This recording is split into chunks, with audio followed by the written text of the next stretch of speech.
It's time for Friday night football action. The End Zone with your host, Bill Shanks.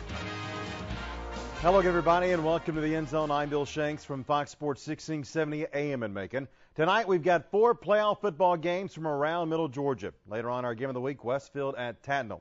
We start in the public schools and check in on Northside. The undefeated Eagles welcome Clarke Central to Warner Robins tonight. This looked to be a pretty good test for Kevin Kinsler's kids, as the Gladiators from Athens were 10-1 entering the game.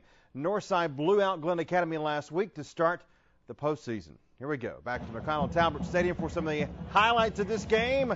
And yes, they had a good crowd on hand, of course. Here's the tip. Here come the teams. And the Eagles are ready to rock and roll, and they would receive the kickoff and get going.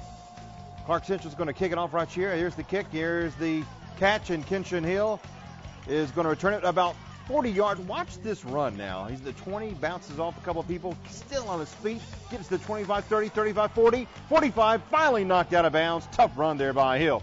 But the Clarke Central defense was tough, causing this fumble right here, and they would recover the football. The Gladiators would get it back with pretty good field position. Here they go. Cameron Johnson, the touchdown, or rather the quarterback, throws a tip pass to the wide receiver Williams for an 18-yard gain. Right there, they're knocked on the door near the 12. Then a pass again to number 9 down to the 3-yard line right there, and they are really knocking on the door. Then the running back, Marquez Williams, would punch it in there for the score. The PAT would be good, and it's 7-0.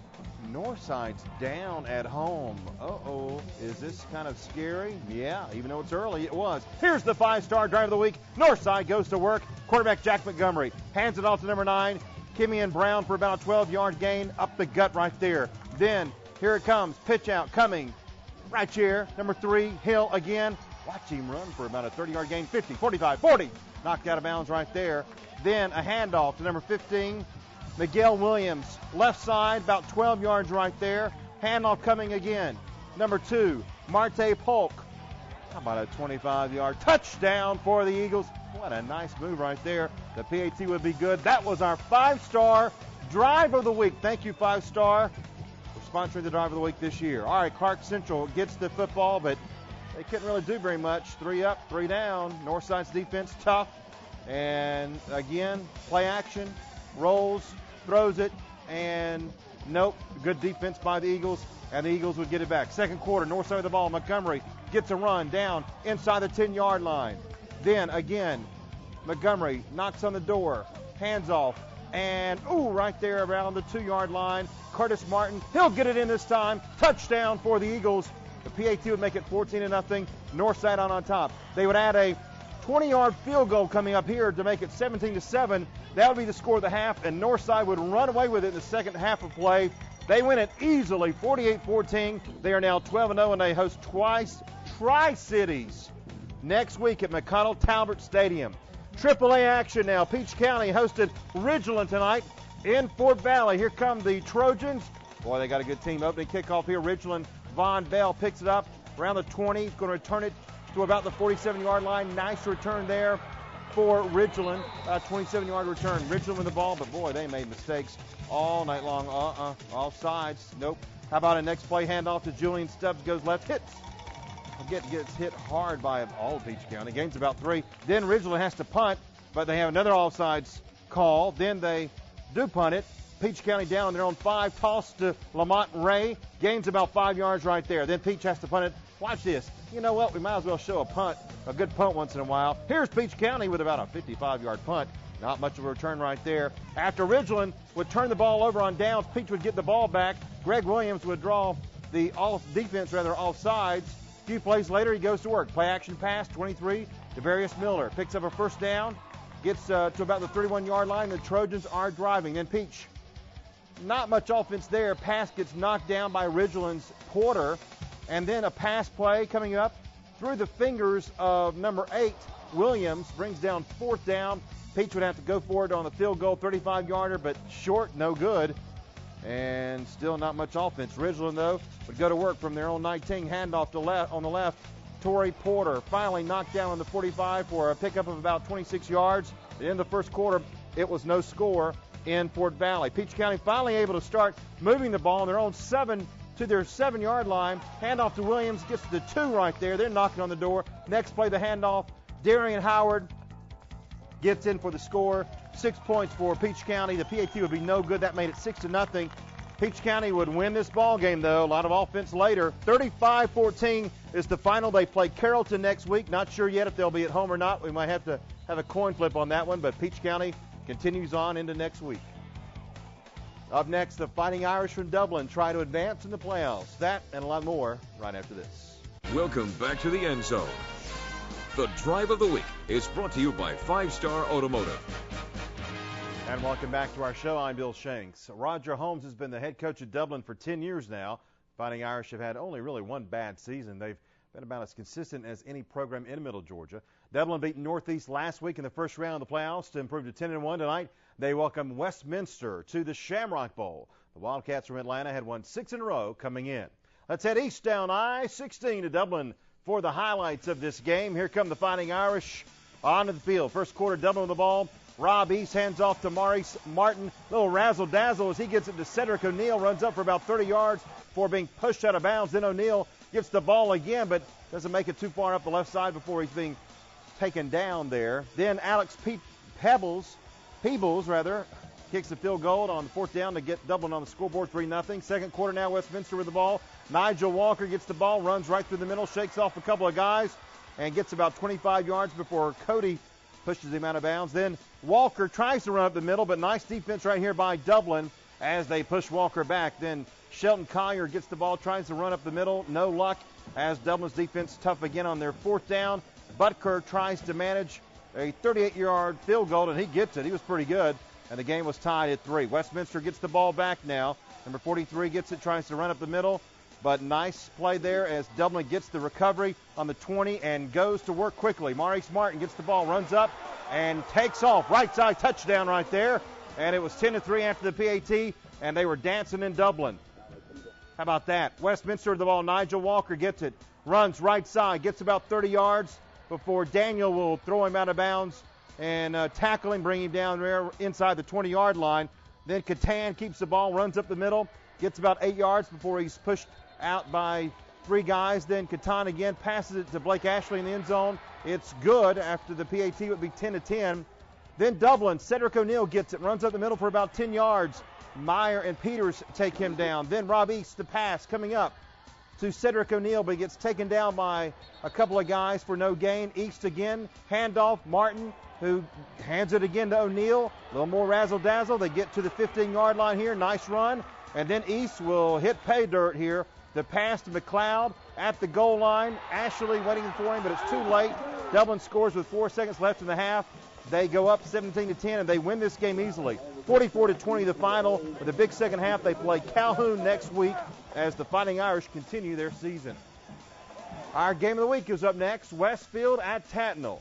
The End Zone is back right after this. Welcome back to the End Zone. The Hit of the Week is brought to you by Middle Georgia Orthopedic. We're back, and it's time for our game of the week, Westfield at Tattnall. The Hornets beat the Trojans in the opening week of the season, but a lot has happened since then. Tattnall lost that next week, but they had strung together 9 wins in a row coming into tonight's rematch. Westfield beat John Milledge last week, while the Trojans beat Bethesda today. Both teams had it pretty easy, but that set up the second-round matchup tonight. Here we go to North Macon for some highlights. Jack Baines Field, a good crowd on hand, of course. First offensive play of the game, Andrew Layson for Tattnall. Big-time player, big-time play. He gone. 70-yard touchdown right there for the Trojans. That's a pretty good run right there to put Tattnall up by the score of 7-0. Second quarter now, Tattnall punting.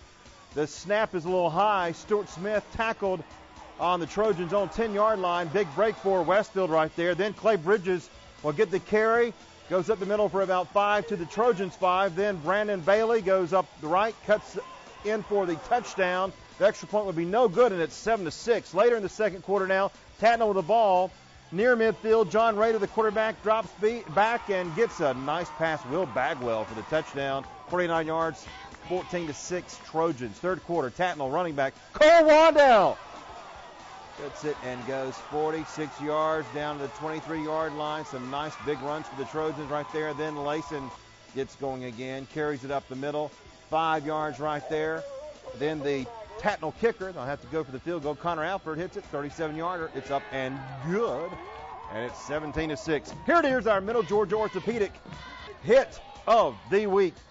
Westfield on third down. Evan Williams rolls, has to scramble, and he's going to get hit by several Trojans to give them more good field position. Then after a poor punt, Tattnall with great field position. Raider rolls to his right, hits Orlando Mack for a nice gain down to the 7. Then the pitch goes to Waddell.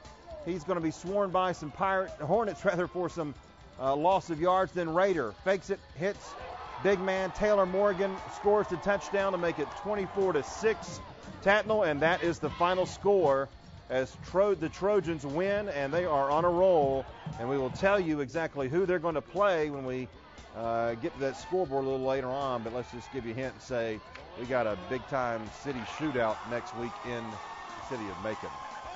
We'll check on that scoreboard, look ahead to next week right after this.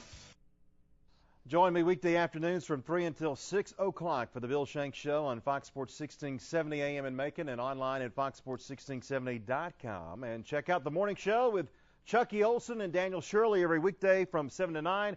Tomorrow morning after Georgia Southern and Alabama, it's the Saturday scoreboard with the legendary Bobby Pope. All right, we got some scoreboards to check out from around the state of Georgia and also some brackets as well for next week. Let's get to the scoreboard right now and find that Warner Robins is on a roll, ladies and gentlemen. 20-6, they beat Chattahoochee, and Chattahoochee was pretty good, and this was easy. That defense for the Demons is getting really, really good. They'll play East Paulding next week. Now, both teams are number 2 seeds, so there'll be a coin flip to see if it's at East Paulding or at Warner Robins. All right, AAA now. Mary Person's season is over. They lose to the Buccaneers from Allatoona, 14-7. Mary Persons finishes at 9-3 on the season. They had a 4-game winning streak, and they end their season tonight for head coach Rodney Walker. Allatoona will play Burke County, who beat Woodward Academy tonight. AA, Lamar County continues to roll. They're now 12-0. They win tonight in Barnesville over Blessed Trinity, 28-14. They will now play and host Appling County next week. The Pirates from Baxley beat North Oconee tonight, 26-13. Seminole County ends the year for Wilkinson County, 28-7 the final. The Warriors finished 9-3 on the year.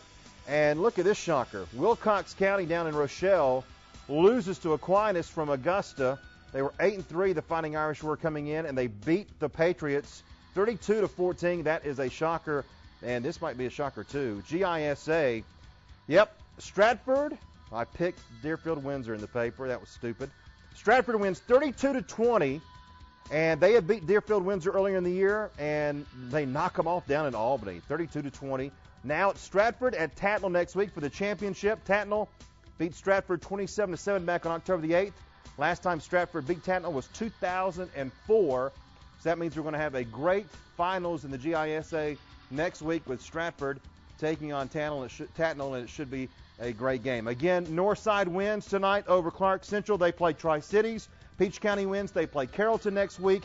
Dublin wins. They play at Calhoun or against Calhoun. And as I said, Tattnall and Stratford will be a great game next week. That's our show for tonight. Thank you for being with us. I'm Bill Shanks. For all of us at 41 NBC, good night.